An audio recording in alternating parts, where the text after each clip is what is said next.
it's almost, in my mind, it's hurtful to people of color, people of, just a certain economy background. Like, both of my parents were entrepreneurs, and they taught me, like, work hard and you will get rewarded.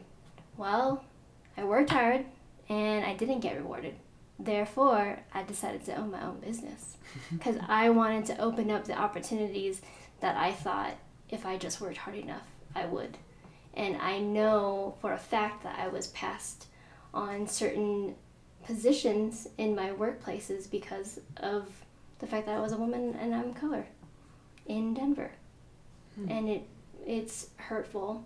And even now, I'm going through my own internalizations of what does this mean to me, and here's this glass ceiling that I'm putting upon myself, let alone society. There was one other story that you told about someone who had been in their position for 6 months. Oh, yes. Mm-hmm. Do you mind telling that? Yeah, so the coffee culture and conversations yesterday, there was a man who was working at the company that we hosted it at, and he was only there for 6 months, and the prompt that we had for this conversation was, Denver isn't diverse, therefore our company isn't diverse, but we need to hire diverse people. And his response to this was, I've only been with my company for 6 months. I don't really have much of, power or weight to inform the hiring positions, to hire certain people. So I can't have a say.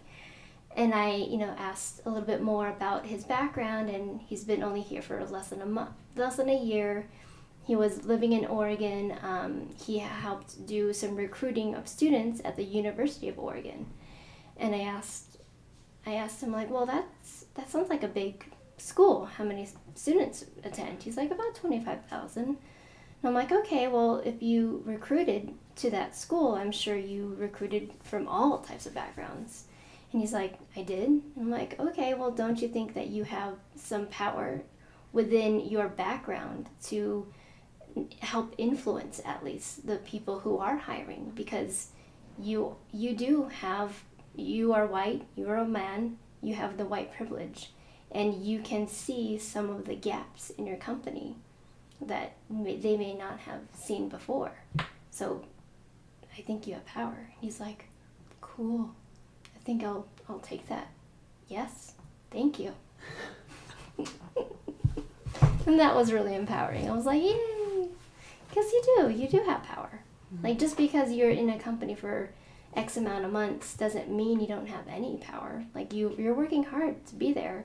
So they would take your word and they would understand. And if they're truly wanting to be diverse, then they need to hear all from everyone. Everyone.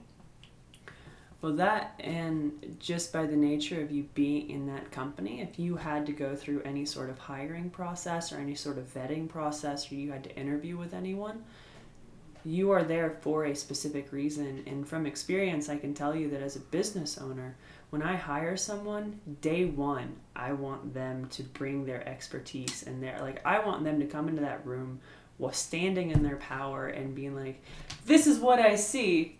Either defend it and have a reason for it, or let's change it. Like, day one, that is what I am looking for from anybody that I hire. I mean, and personally, like, my hiring process is probably going to look a fair bit different than the traditional hiring process, but still, like, as someone who's trying to onboard, like, onboarding can take up to a year at least. Agreed. And that's a year of revenue. Like, if it's a salesperson, that's revenue that's not being realized as well as it should. So, like, as a business owner, I'm at a loss for that entire year. So, no, come in your position of power. Yep. Like, whatever power you have, whether it's white privilege or something else, just show me. Yeah, because we all learn from each other. Oh, absolutely. No matter what. And if you're there, you don't want to waste their time either. Do you know, the population metrics for Denver. So like X% Latina. Oh, I don't. Hold on, it's Latinx. Latinx, yes. Latinx, which I really appreciate Mm-hmm. because Spanish genders everything, Mm-hmm. and that Mm-hmm. not everybody's gendered. No. That's a whole thing. Mm-hmm. Mm-hmm. There's also, my brother was telling me that there's Philippine X, and he would totally, if he listens to this, he'll be cringing, because there's Filipino and there's Filipina, but Philippine X. Filipinx. I like that. Mm-hmm. Quick shout out to another Netflix show, Mr. Iglesias. Have you seen that one? Highly recommend it. Okay. Partially written and partially produced by Gabriel Iglesias. And he's working in a high school in Southern California and addressing a lot of the issues that high schoolers are having to deal with, especially in a population like Southern California, with things like the border wall happening, the mental drain or the mental stress that goes onto a population when you have active hate speech towards them.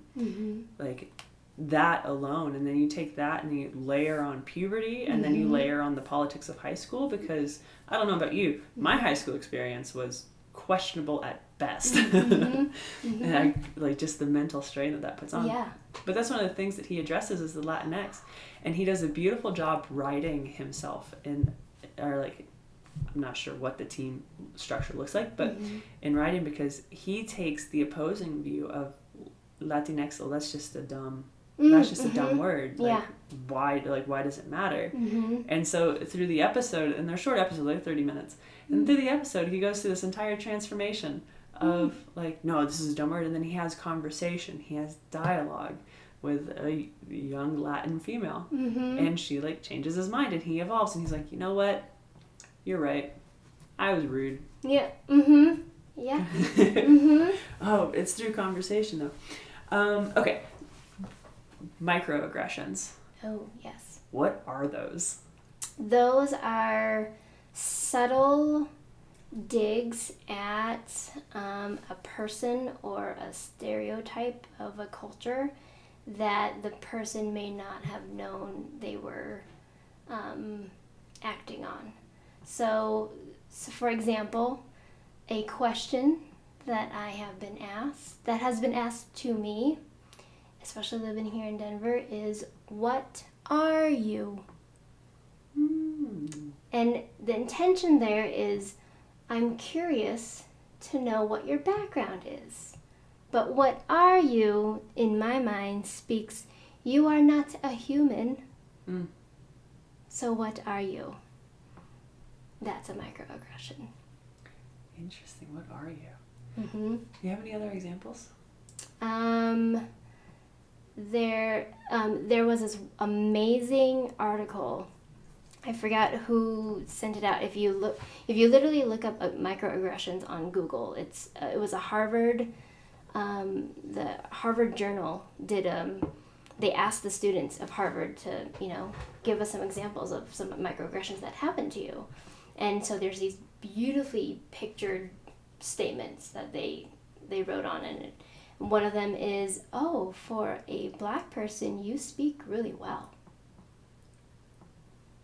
Yes. So it's where it's not a blatant racist statement. It's just this dig to that culture that they're trying to compliment, but they don't realize that that's not a compliment. It's like it's a backhanded compliment.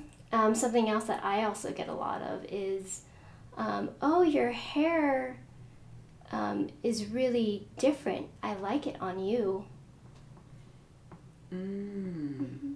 Interesting. Because I have a mohawk and it's pink-ish. You have a cool fade thing going on right now. That looks bomb. But I don't know what to say to that type of compliment.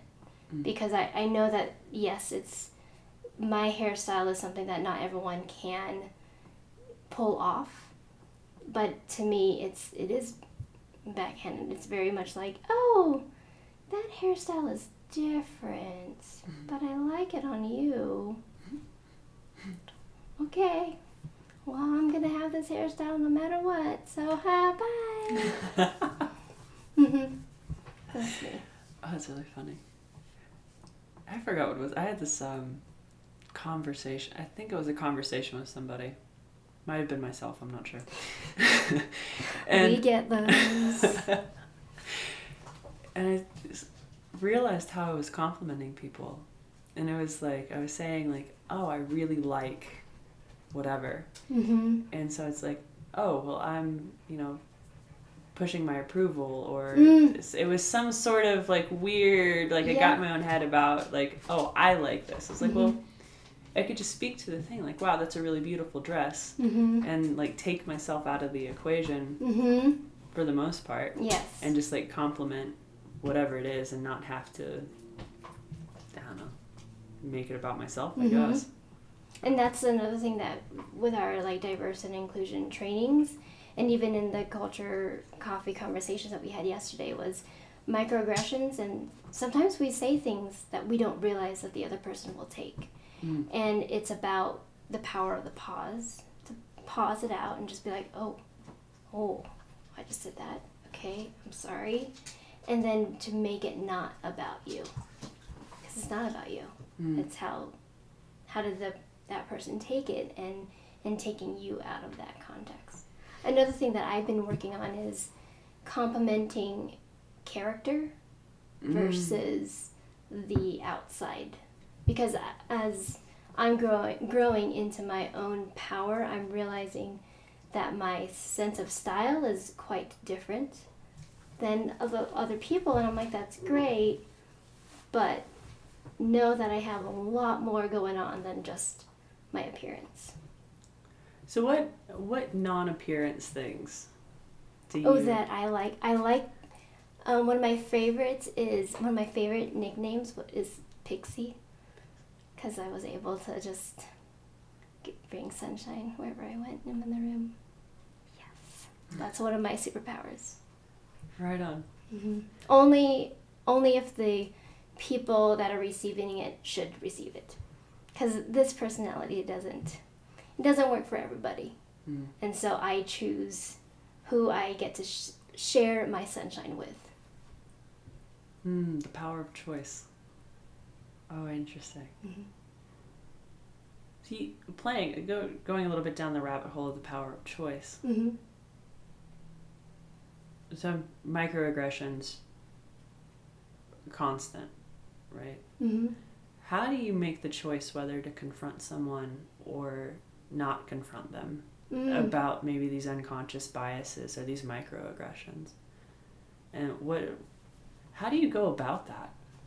I think it all comes with how comfortable I feel saying something, and because only recently have I been really opened up to all this jargon. And I mean, if someone were to tell me at the beginning of this year, in January, that I'd be talking to companies about diversity and inclusion, I would have laughed at you and been like, what is that? See, that's making too many waves. Silly. No. And now, as I'm slowly coming into my own power, I'm realizing, I ask myself, is my mental capacity enough for it? Because sometimes there's a lot of emotional labor that comes with being a person of color. And oftentimes, the person who is committing the microaggression may not even understand where they are coming from and how did that hurt me. And I don't have the emotional labor to tell them, this is what you did wrong, you gotta work on yourself. Sometimes I'll just be like, all right, this person, not today. Not today. Yeah, that's... Go back to whoever raised you and question them. I do that one a lot. Like, what the fuck is raising these people? So what you mentioned earlier, that you were looking for opportunities glass ceiling, and so you started your own company. Yes. What opportunities were you looking for that led to With Love by Eco? Really, I wanted to see, I fell in love with knitting. Knitting is just my heart and my soul, and I am realizing now that I just want to teach the world how to knit, pretty much, with social justice. But I wanted to also have my own company so that way I can shake up the status quo of how employees should be treated. I was tired of being treated as just a number, as just a thing, not giving empowered speeches, but then when I went to try to change something, they were like, oh, well, right now we're just not there. And I'm someone who, when I come into a company, I see all the things and I'm like, oh, here's opportunity, let's do it. And then that company reels itself back. So for me, I wanted to be like, okay, well, you know what? If I have so many of my ideas, I need to focus those ideas on me and my company, and how can I get that situated. And then to me, I want to open up my company. So I really actually want to hire people, marginalized people with disabilities. I actually want to hire and have them knit for me, because it's such a beautiful therapy. And to me, it's like I want to give back that way, because a lot of some people in those marginalized groups don't ever get opportunities to leave outside of their zone, leave outside of their homes, because they've been conditioned that they can't. So what demographics, or what diverse demographics are you going after first? So you have to start somewhere. Yes. There was, I actually want to start with the autistic spectrum, because to me they're so, like, I know my partner suffers a little, I know he's on the spectrum somewhere, and I see it and I'm like, man, if you just give them like a project, they can whip out that project like nobody's business. And it's just about giving them the focus. Like, there's nothing wrong with them. It's just they're so incredibly smart that they need something to focus on. And and the people on the spectrum are beautiful, I think. And I think we're all kind of on the spectrum, to tell you the truth. Just like I think we're all depressed, but that's a whole nother podcast. Boom. Just drop that bomb and move on. It's fine. We're all just suffering from depression. It's cool. I'm gonna follow that squirrel. I've put a lot of thought into this, right? Because I've gone through some incredible emotional things just in my life, and one of the things that they tell you is, like, it's okay to honor and feel an emotion, but don't get stuck there. Well, then you overlay that idea to all of the emotions, and it's like, ooh, this gives me permission not to be stuck in happiness all the time either, because that's not a natural state. No. That is unhealthy. Or super motivation or whatever. It's in total ebb and flow of, you get to experience, talk about diversity and inclusion, you get to experience the diversity and include the diversity of so many different emotions your entire life. Like, we are hugely emotional creatures. Can be a huge power when used. Yes. With great power comes great responsibility. Very true. That was really cool. Okay. Knitting with social justice. Yes. Just drop that bomb in there too. I did. How do you knit with social justice? What is that? It is being aware that we are in a very capitalist society, and that if we want to be the change in the world, we have to be a part of it. And to me, social justice comes with understanding that we have our money speaks, and when you put your money into small women-owned, people of color businesses, how that speaks so much more. And when you're more aware of it, it ripples to the community that you're in. And to me, knitting has always been actually an activism type of craft. There was some research of how women, I think it was like in the 17th century, I don't know which part of the world it was, but they would actually hide notes in their knitting because it was a whole thing. I was like, what? Like, yeah, knitting has always been a social activist type of activity, and I think our society has changed it. Again, why? The old white men were conditioning it and saying, oh, that's just for grandmas and moms who don't have anything to do. It's like, no, actually, I have the power to make my own sweater. I have the power to make my own socks. I don't need to buy this, trending thing at Forever 21 for $10, where it's only going to go into the landfill and create our climate crisis that we're in right now.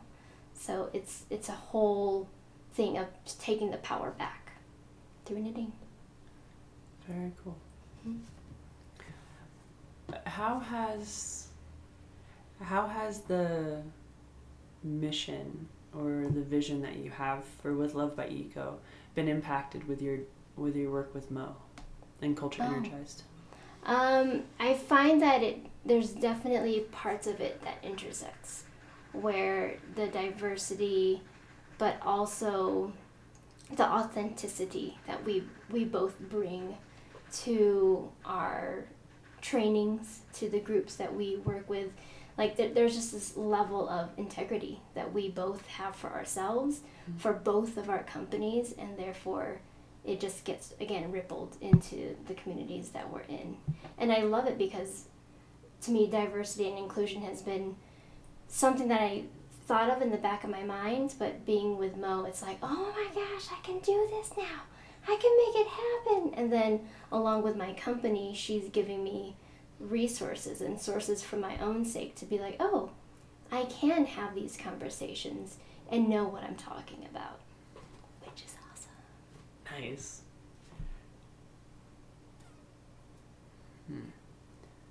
So, knitting, social justice, inclusion. So knitting with social justice. That's like knitting with intention. Mm-hmm. Yeah. What is your work around that? So I'm offering events once a month, and Anna is going to be my first speaker. It's called N-Flow. That's E-N Flow. And I wanted it because it's about the entrepreneur, the creative entrepreneur, and how they get into their flow. And most people don't think of knitting when they get into their flow. And that's totally fine. Knitting is my own thing. But these free events just talk about how us as creatives get into our flow. What do we do? Why is it so important? And through that, within that 1 hour event, I'm going to be offering these swatches. So do you know what a swatch is? Mm-mm. So a swatch is something that you do before you take on a big project for, like, say, a sweater or a beanie, and basically you swatch because you don't want to make the sweater and realize that it doesn't fit. So a swatch is a highly, highly important step, but some people just don't do it. And for me, because knitting can be a really abstract kind of concept, I'm going to have a swatch that's still going to be on the knitting needles that won't be fully completed.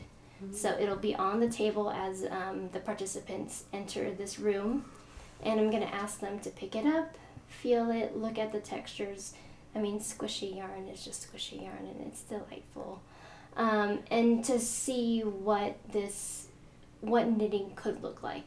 And if it really resonates with them, then you'll be put in contact with me, where you'll have we'll do a 3-hour mindfulness intro to knitting kind of thing. And then from there, if you want to continue on with me in your journey of knitting, I'm going to do a once a month paid group, and we're going to have knitting diaries Did I tell you about this one? No. So the knitting diaries, you're going to bring in whatever needle you want, because by then, if you like knitting, you'll probably have multiple knitting needles.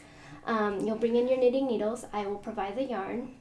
And if this is like a mastermind group, but mastermind that's along with knitting. So we'll talk about our obstacles. We'll talk about our accountabilities, what we're going to work on for this month. So that way when we come back, these are the things that we checked off. And as we're talking about these things, you're just going to knit. And basically every single month, I'll bring in a new yarn that we'll just knit with. And you're only going to knit in this group during that time. And you'll see the ebb and flow of how sometimes when we're really stressed, our knots can be really tight. Mm-hmm. Sometimes when we're really happy and we're really flowing, our knots can be really loose. And it's just like this tangible thing that is interweaving the knitting mindfulness and to really just cool. Give us, this tangibleness. And at the end of the year, I'm thinking we can connect some of our yarn diaries together and then donate them to shelters of need. Because sometimes sometimes shelters do want scarves mm-hmm. and whatnot, but for my own circular economy, I'm having so every purchase that you make from With Love by Eco, you're going to get a ship back package. So once you are done with your product, because I know fashion, we kind of are like, oh, I love this beanie forever. And then maybe in a year or two, you'll be like, no, I don't care for this beanie. So you can ship it back to me and I will donate it to a senior center.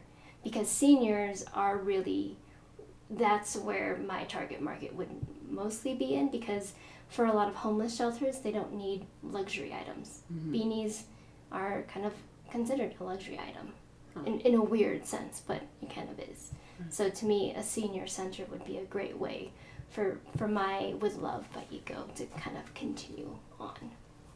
That's very cool. Mm-hmm. So you mentioned circular economy. Mm-hmm. What is that jargon? That jargon is when you are able to utilize your resources and keep it in like a closed loop system. So for my example of my company, I use 100% wool, I use 100% cotton, basically fabrics that are not synthetic, they're hair, so over time they'll biodegrade. Mm-hmm. So they're not, the waste that they have is a lot less than acrylic.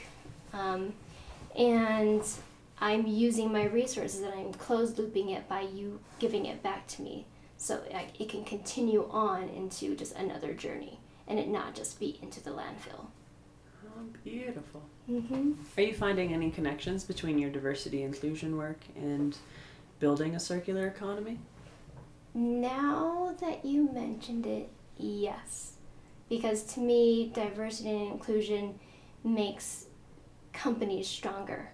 If they're willing to put in the work to their employees to have hard conversations like this, you make your company stronger, therefore your companies keep on going. They don't end, they don't dissolve, they build a better network of people.